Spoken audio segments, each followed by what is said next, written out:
Hey, what's up? So I just shared a couple stories where some of my clients have got some good results with some mobility training. And I just wanted to kind of go over what we're doing to get those results. And the main thing is that when you really understand this stuff, the thought process, then you can do it.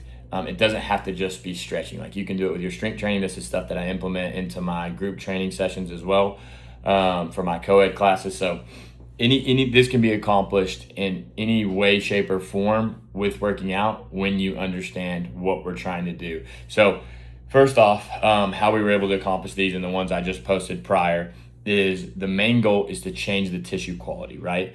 And so that means that something, let's just use the shoulder for an example, okay?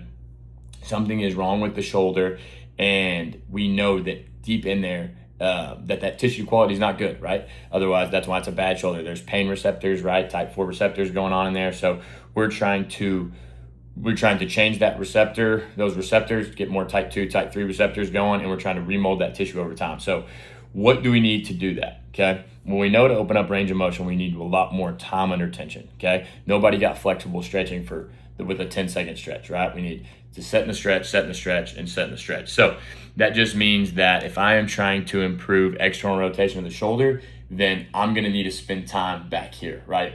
Okay. So you can rig this up with, dumbbell external rotation exercises. Usually you want gravity to be on your side. So maybe something laying down in a supine position and then letting gravity help pull you back, and then maybe just some reps and then holds, and then you add more time under tension to that hold.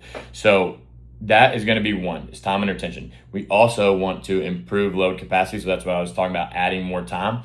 So how do you improve load capacity with progressive overload? So you have to apply more stress slowly over time, okay?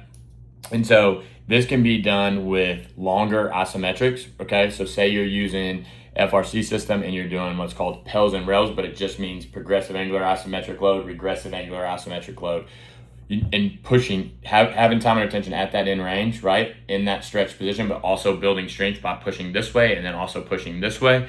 Again, you can do this in shoulder flexion. We can do it with the knees, we can do it with the hips, but in this example, I'm going to use the shoulder. So you can do longer ISOs over time. You can start with 10-second ISOs, 20-second ISOs, and build that up. You can also add weight, which is what I like to do a lot, especially with my stiffer people. So, and we do this a lot in my classes. A lot of times they're just doing what they think is just an exercise, but it's also like a mobility drill with it, because we're really going in range to in range and building strength. And we know with strength training that nervous system then wants to accept it more because it's strong, so it sticks better. And then you can also add more sets, right? So there's a lot of ways you can progressive overload there. And a good example that I can give is just a simple one that I see all the time is like someone will say like dips hurt, or somebody told them that they shouldn't do dips, right? And sure, let's say they weigh 185. Like it's probably, if they have a bad shoulder, not smart to go and do a dip with 185 pounds, right? It's probably going to hurt. But then you go to the assisted dip machine and you put that thing way down, like a lot of help.